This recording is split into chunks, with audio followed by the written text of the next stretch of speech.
বর্তমানে স্মার্টফোনগুলির দাম অস্বাভাবিকভাবে বাড়লেও এই ভিডিওতে আমরা 18,000 টাকা বাজেটের মধ্যে তিনটি কার্ভ ডিসপ্লে ফোনের কথা বলবো, যেগুলিতে অ্যামোলেড ডিসপ্লে থেকে শুরু করে 120 hertz refresh rate, powerful processor ও মার্ভেলাস ব্যাটারি থাকছে।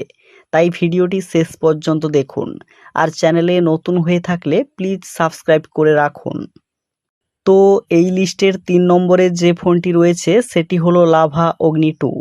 প্রথমত এই ফোনটির ডিজাইনটা বেশ ভালোই। এতে 6.78 ইঞ্চির full HD plus curve AMOLED ডিসপ্লের সাথে থাকছে 120 হার্জ রিফ্রেশ রেট।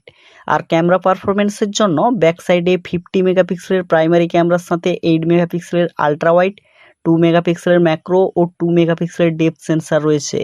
আর ফ্রন্টে পাবেন 16 মেগাপিক্সেলের সেলফি ক্যামেরা।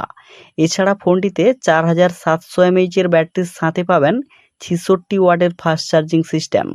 আর পারফরমেন্সের জন্য মিডিয়াটেক ডায়মেনসিটি 7050 চিপসেট রয়েছে। ওভারঅল ফোনটি এক কথায় সো গুড। নেক্সট 2 নম্বরে যে ফোনটি রয়েছে সেটি হচ্ছে টেকনো পোভা কার্ভ। 18,000 টাকা বাজেটে এটি একটি সলিড কার্ভ ডিসপ্লে ফোন। এতে 6.78 ইঞ্চির full HD plus 3D curve AMOLED ডিসপ্লের সাথে থাকছে 144 হার্জ রিফ্রেশ রেট। সত্যি বলতে এই ফোনটির ডিসপ্লের কোয়ালিটি খুবই ভালো। আর ফোনটির ক্যামেরার পারফরমেন্স দেখার মতো। এতে 64 মেগাপিক্সেলের সোনির ওআইএস সেন্সারের সাথে একটি এআই লেন্স ও ফ্রন্টে পাচ্ছেন 13 মেগাপিক্সেলের সেলফি ক্যামেরা। আর ফোনটিতে গেম খেলে এক রকমের ওয়াও ফিল করতে পারবেন, কারণ এতে মিডিয়াটেক ডায়মেনসিটি 7300 আলটিমেট চিপসেট দেওয়া রয়েছে। আর ফোনটির ব্যাটারি পারফরমেন্সও ভালোই। এতে 5500 এমএইচের বড় ব্যাটারি রয়েছে। এরপর 1 নম্বরে যে ফোনটি রয়েছে সেটি হলো মোটো G85। এটিও একটি premium looking curve display phone. এতে 6.7 ইঞ্চির full HD plus POLED curve display রয়েছে। এছাড়া পাতলা বিশিষ্ট ফোনটির প্রিমিয়ামনেসটাও বেশ দারুণ।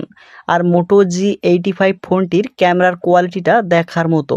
এতে 50 মেগাপিক্সেলের ওআইএস সোনির লাইটিয়া 600 এর সেন্সারের সাথে 8 মেগাপিক্সেলের আলট্রা ওয়াইড প্লাস ম্যাক্রো।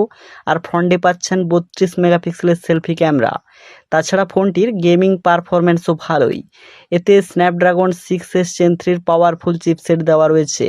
তাই আপনি যদি 18,000 টাকা বাজেটের মধ্যে ভালো একটি টপ কোয়ালিটির কার্ভ ডিসপ্লে ফোন কিনতে চাইছেন, তাইলে এই 3টি ফোনের মধ্যে যে কোনো একটি বাই করতে পারেন।